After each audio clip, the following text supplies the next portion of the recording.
So I'm being billed as the inside man, but I will say I've been at Google for a year. I started my career as an industrial designer, but actually in school I started as a mechanical engineer planning to be an architect, and then discovered industrial design. And then after graduating and working in industrial design, I realized I was doing it more as an interaction design. That's just always the way I thought about it, and got really into how things work in detail. So that's how I kind of gravitated over to interaction design, and then decided to go to grad school at the Media Lab at MIT. And after that, came out to the Bay Area, and I've been working in several different startups. Most of them you haven't heard of, and probably never will. And a few larger ones like BitTorrent, and then now I'm at Google, basically working on well, a lot of products that you're probably pretty familiar with. Cool, thank you, Andy. And by the way, we're going in alphabetical order. So, next up, Abbe Dawn, the storyteller. Hi, so my name is Abbe Dawn, and I have an undergraduate degree in photography and writing from Pomona College, and I designed my own major because I like to manipulate institutions. And also I couldn't get enough credits to do a double major and study abroad in Paris. As an undergrad, I was really fascinated with, actually since I was a kid, how my great-grandmother told stories. And so I was very busy trying to recreate the way that she did that, and I graduated from college in 1983, so just to put that in context, the Mac came out in 1984. So there was really no opportunity to use digital media to try and do interactive storytelling, so I created an interactive book called No Soup, Just Matzo Balls. And it was a story that wove in and out of the past and the present and the old country in America, and I was influenced a lot by writers like Julio Cortázar, a novel called Hopscotch, which if you don't know it, I recommend that you read it. And if you're not reading, then you still should. Okay, I'm gonna make this as fast as possible. So anyway, I called what I did interactive storytelling, and I went off to California Institute of the Arts and was gonna get an MFA in photography and was mostly doing video. And in 1984, I saw my first AT&T touchscreen kiosk at the Beverly Center, and I had that aha moment that said, oh wow, that technology combined with my ideas about storytelling, that's what I want to do. And then I went on a somewhat circuitous path to try to figure out how to do it, because at the time there wasn't exactly an industry. So I ended up working at a place called Access Press for a guy named Richard Saul-Warman, who some of you may know from the TED conferences, but back then he had a little publishing company. I ended up in New York, got a degree from the Interactive Telecommunications program at NYU. Then I went to Apple, and at Apple Computer I met Brenda Laurel, who some of you may know as the chair of the program and MFA in design program here. Brenda was my mentor when I was an intern. And at the end of the summer, she said, you know, if you stop calling yourself an interactive storyteller and actually start calling yourself an interface designer, you'll make twice as much money and not be as marginalized. So I really have Brenda to thank for helping me launch my career. And for a long time, I straddled the world of software design, interaction design, and interactive media artist, and found that that was a pretty difficult thing to do and have a relationship and be part of a family. So the art thing kind of disappeared as I made my way through these various companies. I didn't want Andrew to feel bad, or Andy. I knew he was Andrew at HP. It's Andy. It's always been Andy. Unless you're mad at me. Okay, anyway. So I spent time at Apple when we were bleeding 7 colors. I don't know if you guys recognize that logo from that long ago, but that's what we used to say. We bled 7 colors. That meant you were really into the place. Our first startup called Electric Minds, ended up at Disney, spent a long time at HP, and now I'm at IDEO, and we'll probably have more IDEO stories as the panel unfolds. Thank you, Abbe. So next is Marcus Gosling, and I'm really curious about the picture he sent. Oh, all will be... Hello? That works, yeah. All will be revealed. So I've been working in startups since 2004. I've worked with 3 startups. The beginning of my interaction design career was I did industrial design in Ireland in the National College there. And when I graduated from industrial design, there was basically no jobs. It was the early 90s, but the multimedia industry was taking off. And so for a few years, I did anything digital that you could name, be it like video editing or CD-ROMs or this stuff called HTML that was just starting to emerge. And then I went to study in London in the Royal College of Art, which has produced a lot of people that have ended up working in IDEO. And so after that, I took some time at IDEO. I spent 4 years there. And at that point, there was a lot of strategic design happening at IDEO where the deliverables were sort of PowerPoint decks and sort of frameworks for thinking about your business. And so I was starting to itch to actually make something, and a friend of mine who was a serial entrepreneur said, well, you know, why don't you join me, and we're going to build like this toolkit for making virtual worlds, so you could build roller coasters that didn't exist. So I was kind of hooked. So I was a little bit sad to leave IDEO, but I was excited to actually be building something that we were going to be like working on it. You know, literally think up something and it would be built the next day, and you could try it out with customers. And so I think that's really why I've ended up in startups, because there's a sort of an immediacy to, you're basically trying to create a behavior or something of value that has never existed before. But at the same time, you've got like a 12 to 18 month runway where you actually have to validate and prove an idea that's going to make money. So there's this really interesting tension between being really innovative but having to actually make something that people will pay for with their hard-earned cash. And so that kind of keeps me honest, I think. And so this is a fun photograph from one of the startups I'm involved with. It's called Finale Fireworks, and me and two of my friends, we packed our bags and went off to the Iowa, the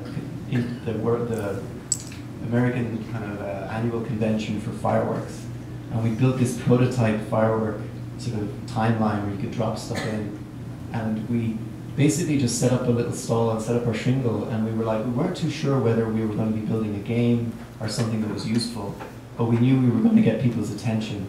And so this gentleman is one of our first 60 customers, and by working with him, and we basically sold pre-releases to the software because we only had a demo, we didn't have anything actually built yet. And so we got 60 people to pay $50 or so for the promise that we would email them the software. And then when we did that, in the dialogue with those people over the following year, 1 year later, our software was used to choreograph one of the big shows that was actually fired at the convention.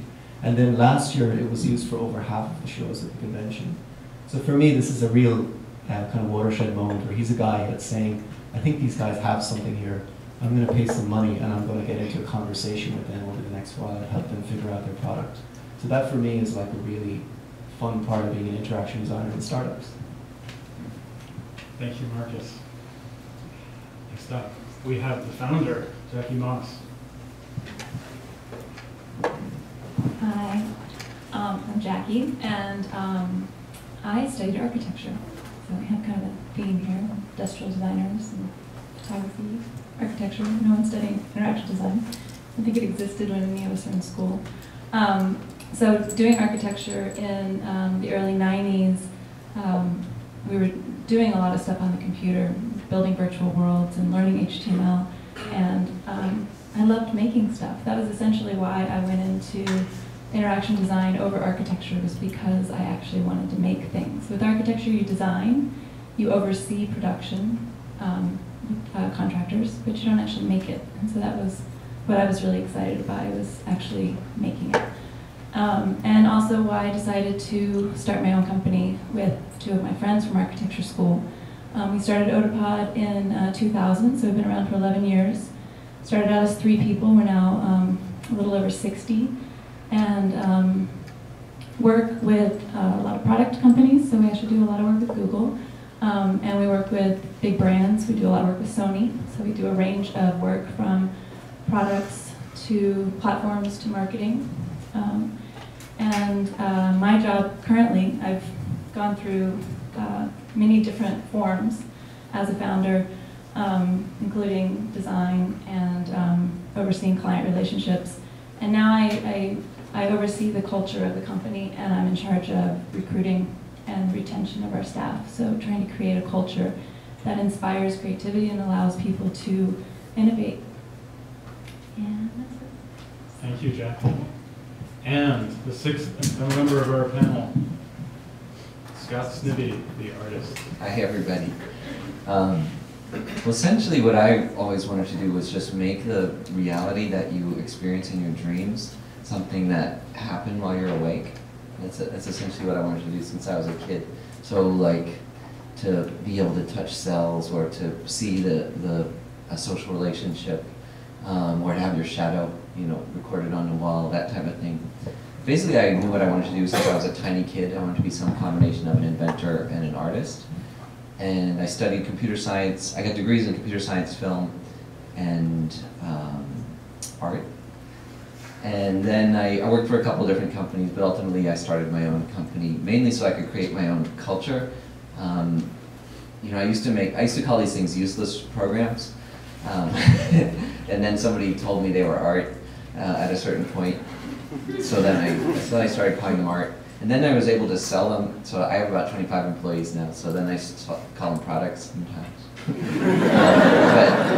But really they are useless programs. And they're useless in the same way that a story is useless or a song is useless and so on. So I'm an interaction designer in as much as like a movie director is also a cinematographer.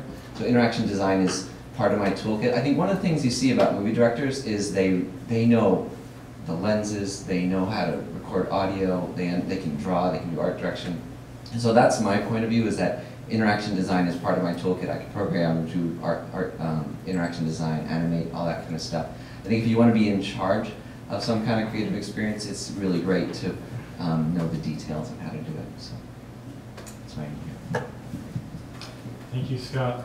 Okay, we're going to do just a little bit of reshuffling. We wanted to have some imagery up here for the introductions, but now we're just going to move the chairs out to the middle, and I think probably bring the lights up so we can actually see our panelists, and we can shut the screen down.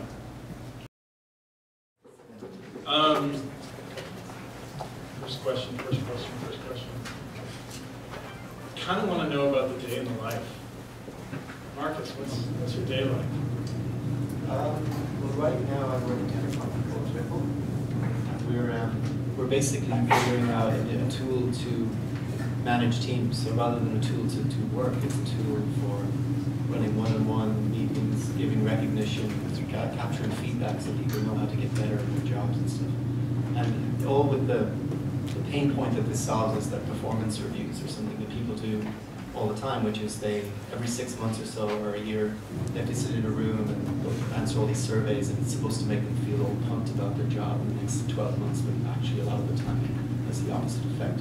So the pain point that we're solving is that if you have more continuous feedback, and if people are actually recognizing the work you're doing, and you know that what you're doing has impact and stuff, that you are more motivated and do a better job than being grilled every year once. And so what that means in my day is that we're at the point as a company, like I said earlier, where we have customers that we can actually talk to. And so that's probably the most valuable thing that a startup has, is that dialogue with people, where they can actually do something, try it out with people, get feedback, and then iterate, and then do something else and see, well, is that any better?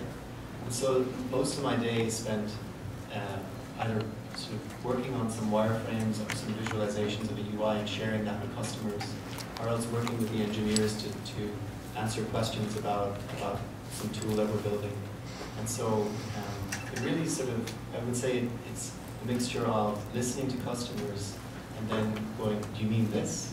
And then listening to them again and then going, well, maybe you meant that. And so you're basically iterating your way to a perfect product itself. So what does that look like? Like, how do you listen to customers? Are you getting them on the phone? Are you going out in the field?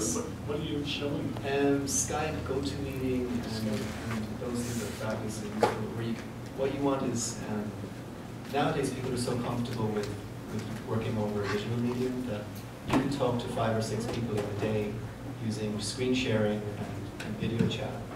It would be just logistically much more challenging to do that if you had to drive out to them physically. And so we use an awful lot of digital.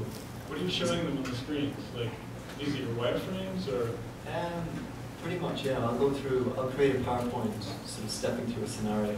So if I talk to a customer, they're saying, look, here's how I want to set goals for my team, and then here are the sort of things I want to talk with them about every week about those goals, and then when the goals are completed, here's what I need to be able to do.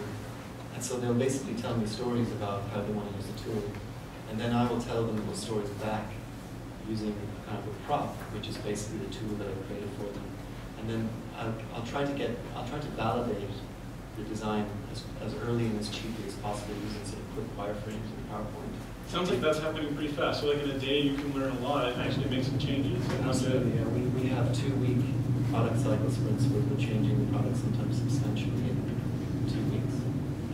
Because we're basically a startup, we've got a certain amount of gas in the tank, and there's probably other people that have the same ideas. So you have to move fast. Yeah, speed is everything. Maybe somebody has a different day. Abby, what's your day like?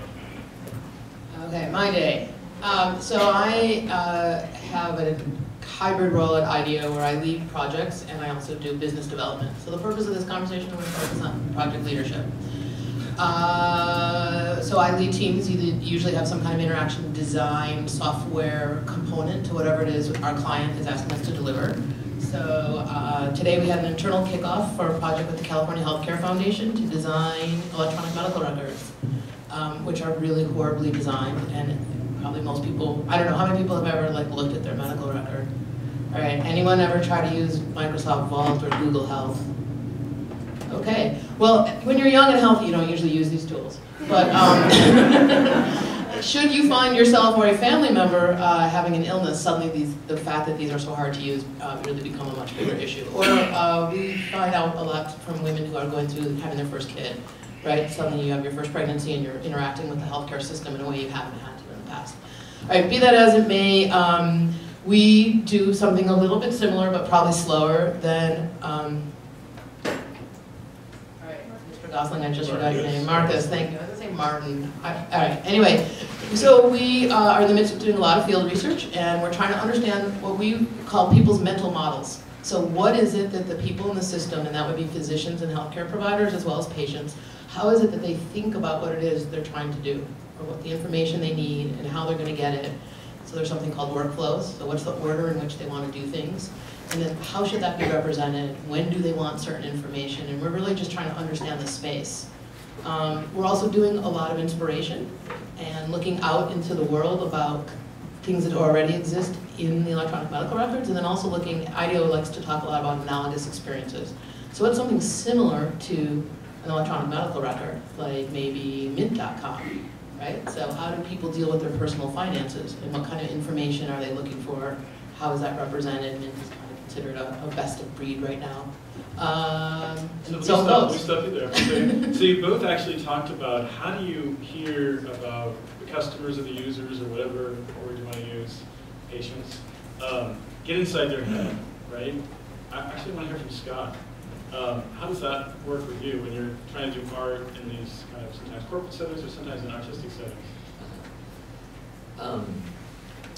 Well, most of my day is talking to people or emailing people. I mean, it's almost like non-stop communication from like 7 a.m. to about 6 or 7 at night.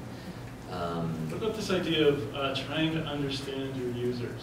Like, where does that come in your work, in your practice?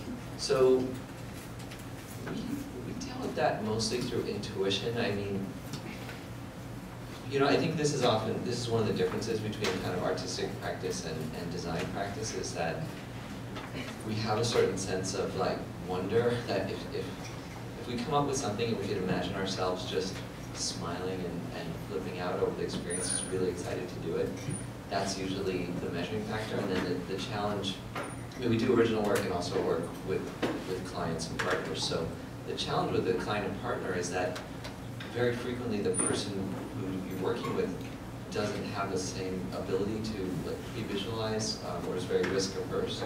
So a lot of the task is that of a kind of impresario, trying to tell a good story to get someone excited about the project. But mostly we try to limit the number of times that we talk to the client so that it's at specific moments when things look really good in a great form, because showing too much intermediate work is usually to the detriment of a project. So we typically have, when we have clients, there's a kind of design phase where they look at the design, then a prototype phase where they look at the prototype. But I'll tell you honestly, usually our best work is when we have the most freedom. Like if someone asks, do something amazing about viruses, I could do something amazing about viruses. But if someone, normally there are some exceptions of incredibly visionary clients, but most of the time we're the experts. That's why they come to us, because we're the experts in interactive. So it's definitely like attention, because you're often trying to get someone to understand how fantastic an experience will be if they just let you kind of come through with it. And that's why it's nice to go, for example, straight to the App Store, because all of a sudden you don't have what you call the post-gatekeeper era that we've entered, which is a very nice place to be. Okay, hold on a second. I'll ask you about your apps. Yeah, you're That's welcome. good. I want to ask Jacquie about inspiration. So both personally, where do you get your inspiration, and how do you keep your company inspired? Well, mostly we inspire each other. Everyone has so much to offer. And so you must hire in a special way. We've grown very carefully over the years and continue even as we grow and need to grow more. Like the demand continues to increase. It's especially hard to find great interaction designers. We just hire very carefully, and then within the culture, it's a culture of sharing. So having opportunities for when someone new starts, one of the things that they do is they present who they are and where they come from and what they love, like whether it's in their work or even in their personal life. We do that regularly. We have something we're actually doing next month called Hack Days, where we close down the company for 2 days to any client work, and we work on we divide the organization up into small teams, and everyone works together on proof of concept. That's just, we vet ideas from the entire organization, we pick them, we divide every one of them into teams, and we make stuff. It's kind of like school projects. You know, you get to kind of sink your teeth into something without any clients. We use Scammer to share stuff. We're 60 people. How do you know those are the right 60? Like, how did you know in the interview? What? Well, it starts at the with the portfolio and knowing whether or not the visual communication is there and how someone presents themselves, and then even reading the letter that comes with the portfolio that introduces someone, like a sense of personality, a sense of confidence, all of that stuff comes through. But then once you meet, having it's really important, and we have such a collaborative organization that someone's ability to communicate and talk about their work is incredibly important. Sometimes you can be incredibly talented but not be able to articulate why you hold the opinions that you do, or why you've made the decisions that you have in your design. And so the ability to explain your thinking.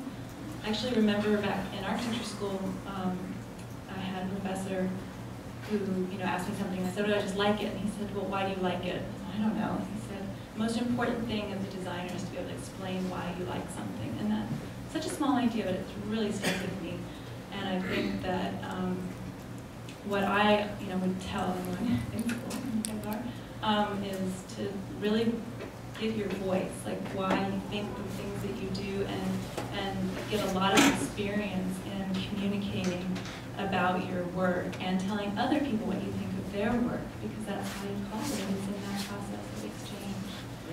And Oliver, Steve, what do you think? Vigorously nodding. So as interaction designers, I'd say that the key role of ours is as communicators. And I say to many people, if you may be the best designer, but if you cannot communicate, then you may have some problems. What I find myself doing on an almost daily basis is helping my clients communicate with one another. Oftentimes you get different disciplines in the same room: marketing, engineering, product management, and so on. And you hear them talking about the same thing, but it's in a slightly different language, and they're not just not getting it. And so oftentimes we as designers have the ability to draw, so we can draw on the whiteboard and explain, what is this thing? What are we talking about here? And that really helps.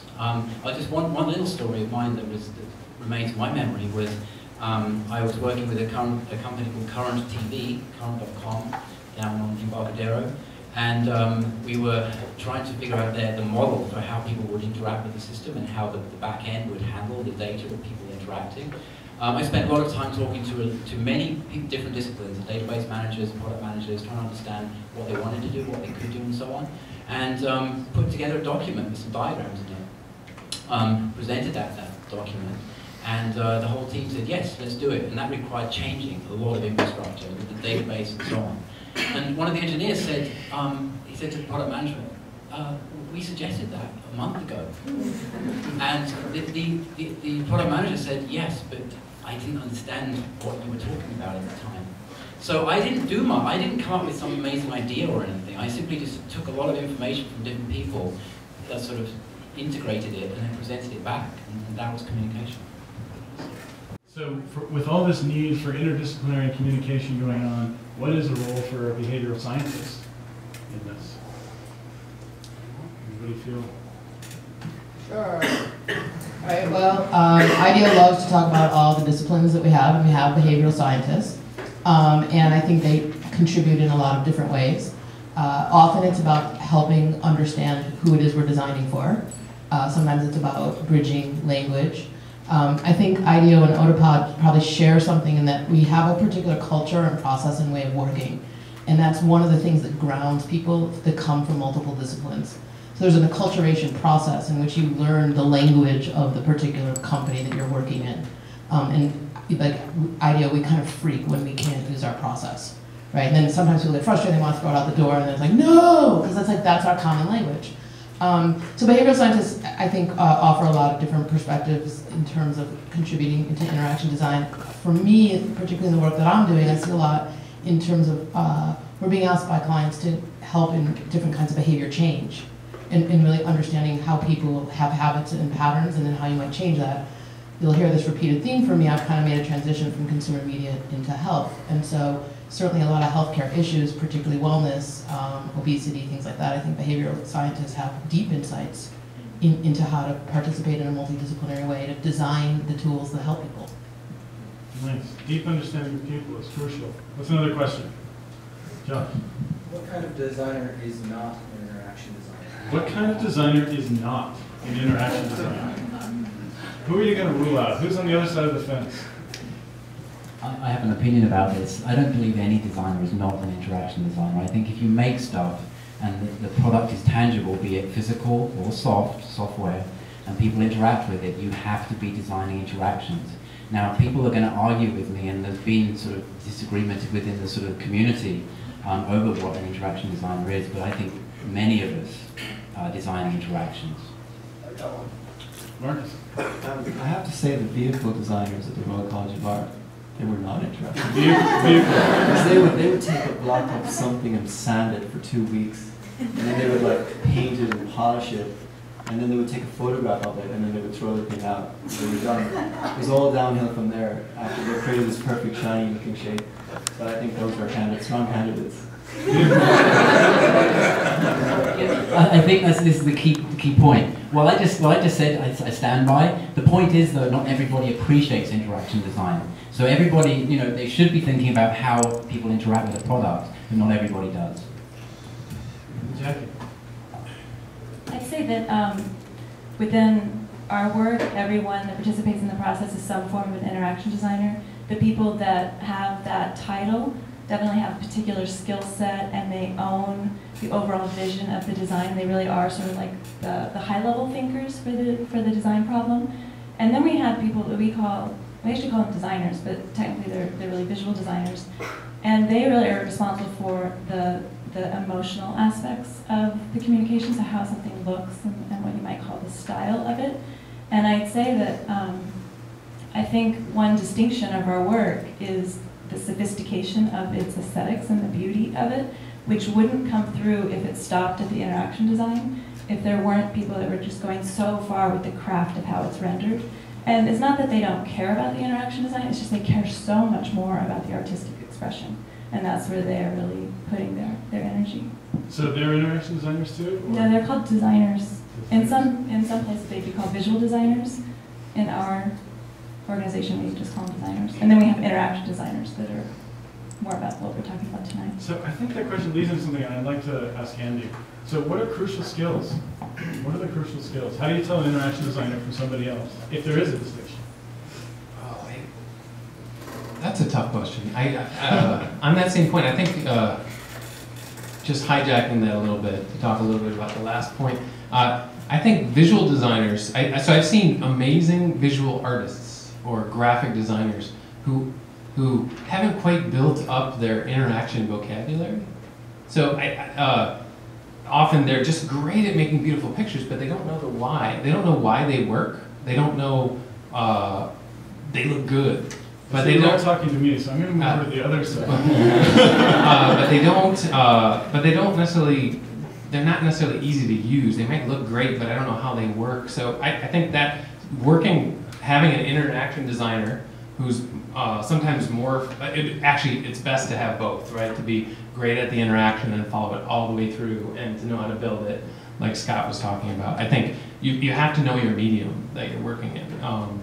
And a designer that can, but there are specialties. I mean, no one will always focus and be the expert in all of those areas. So there will be some that are just, their role is the interaction designer on a project. They're figuring out the flow.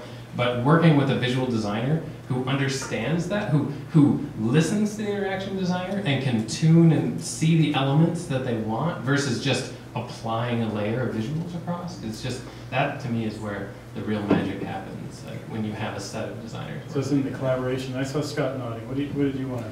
Oh yeah, well I'd say the key element, you gotta be careful when you start saying like everyone's an artist, every designer's an interaction designer, because it dilutes the meaning. Like we use words because they have meaning, so it dilutes the meaning of the words.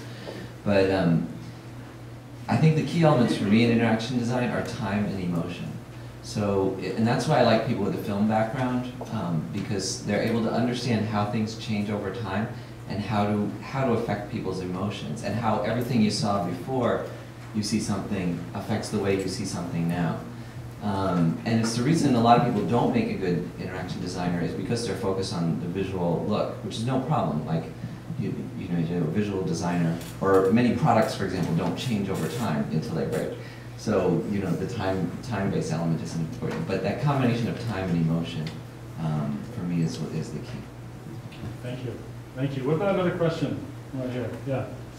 I'm curious what you think, what some of the kind of current debates are within the field of interaction design, maybe what some of the competing theories are around those debates, maybe a couple of examples. Okay. What's a hot debate in interaction design?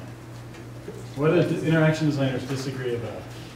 Everything. If I've ever been in a room with and I'm one, so I can say it, like a group of designers, or on the mail threads that we have. Actually, maybe the engineers are the only ones that can argue more in detail. But I think just we can take a thread and just go off. What's an example? What's the last one that you can reveal? Maybe it has to be an old one. Oh, it was on contrast, on gray text on a gray background, and you wouldn't believe the directions that went with, what should we do? What's wrong with this? I don't think it's wrong. Well, I can't read it. It's kind of fun when you step back. I see Abbe reaching for the microphone. I'm reaching for the mic. So I think there's a big debate right now in what's called lean user experience that comes from agile design. And there's a big question, I think, at the moment. It may not be so much in interaction design, but it's between interaction design and engineering, this notion of what is enough design. And so, having worked inside a lot of software development companies, and I've taken products into the marketplace, I completely agree that there was years in which there was this black box and this long waterfall model in which you did all your marketing requirements, and then all your design, and then all your system architecture, and like maybe a year later you started writing code. So say a little more about the waterfall. Just explain the metaphor. Oh, the waterfall is like first group one, usually product marketing, says, here's what we think we need. And then they pass it over, and it kind of looks like a waterfall, right? Like if you saw it on the Gantt chart. You guys know what a Gantt chart is? And what's it? What's going? What's flowing? What's supposed to be flowing is the product definition, okay. Like what this product is, right? So people in product marketing and engineering, you know, would sort of make estimates on schedule and budget. They were always wrong. I mean, by factors of 4, 5, 10, whatever, right? You'd be months and months behind. And then you get hired as a director of interaction design, and you'd be like on a death march, like, oh God, I'll never get this product out. Okay, so that sucked. Totally get that. But I think the pendulum swung in the other direction. It's like, we don't need design. We'll just like crank stuff out. It's always in beta. And so there's this notion now of, you know, what's enough design, right? And it's challenging as an interaction designer because on the one hand, you kind of want to get it right before it goes out the door. And on the other hand, getting it out the door, as Marcus was saying, is really important, right? And the amount of investment you need, particularly in the startup world, to actually get stuff out the doors, the bar is much lower, right? You can get stuff out with a lot less overhead. Like when we did Electric Minds, we had to buy servers, right? We had to like buy application content management, like we made one from scratch because they didn't exist, right? So now all those tools are out there, open source. It's great. I love it. But I think sometimes design gets lost in that, and I think that's a big sort of religious war at the moment. This is really interesting. Oh, wait, you going to say something, Scott? Yeah, I think something interesting is that we're seeing this kind of Swiss design sort of winning in the world right now, like Facebook or Google Plus. This like extremely Swiss. Yeah, like it's very refined, like minimalist type of design, and MySpace is kind of lost right now, right? Like MySpace has a kind of punk or hip hop type design where you can just dump anything into it, and and it would somehow like come back out at you. So I think like, in some imperfect way, you know.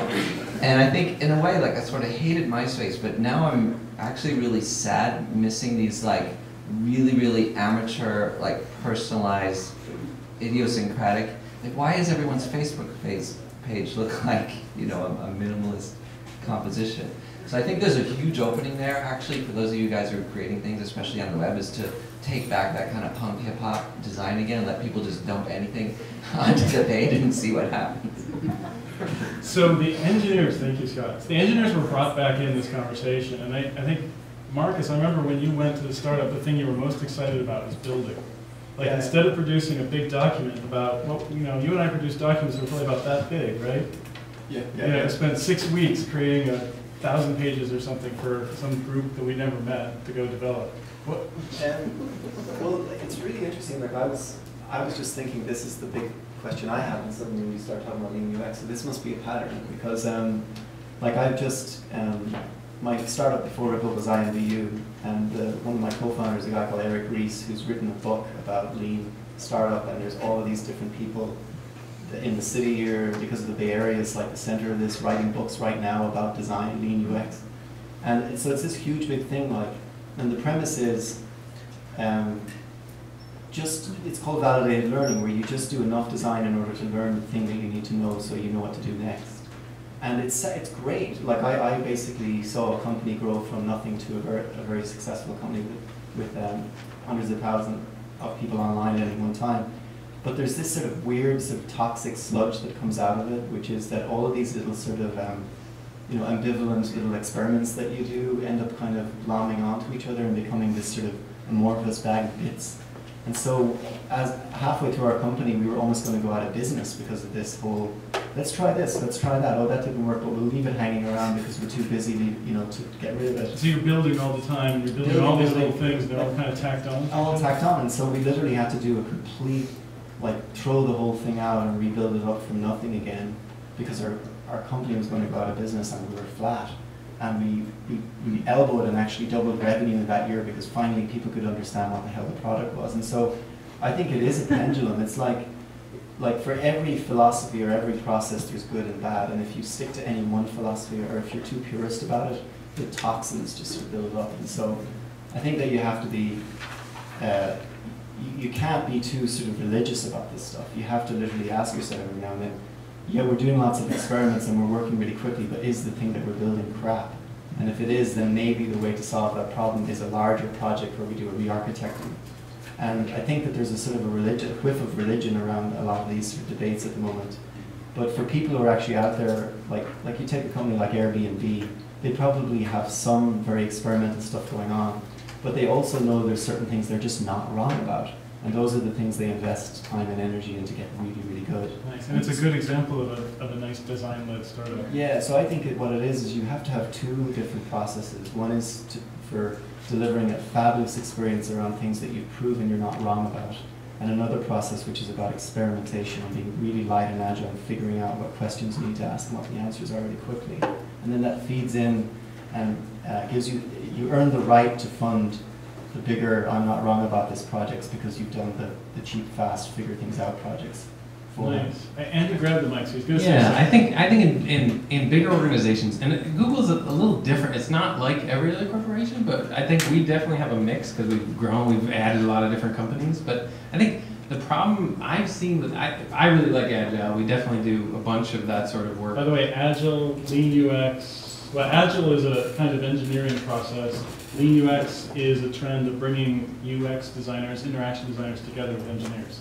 But it's not an excuse for not planning up front. I think a lot of PMs and project managers are just like, it just means, all right, you can start designing right now.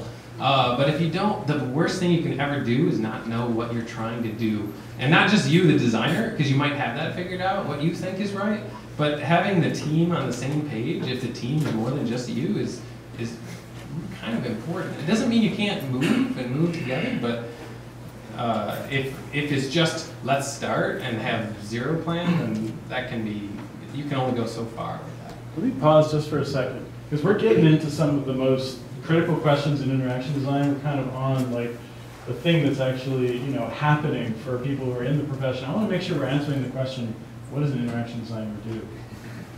Laura.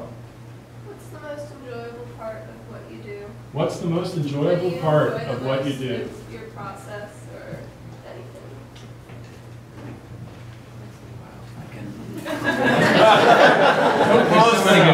This is a critical moment. Actually, interacting with real people is the most enjoyable part of what I do. Whether it be doing user research up front before the design work starts, or actually showing a design to some real people and having them react to it. I really, really enjoy that. And it makes me feel sort of whole and you know, knowing what's going on. Anyone else? We'll take another question. I'll do it. Abbe, go. All right, I'm at a point in my career where I'm just really interested in solving large and early social problems. So, just addressing the largest, biggest, gnarliest, complex healthcare system issues for me is, like, really gets me up in the morning. And actually making wireframes makes my head hurt. So I'm really glad there's people who like to do that, and I love working with them. But I'm not good at it anymore. I'm really slow. You don't want me doing that. But like thinking about the big system stuff. I think quickly, when you build a tool and then you see people make things with it that you couldn't have predicted, I think that's really fun.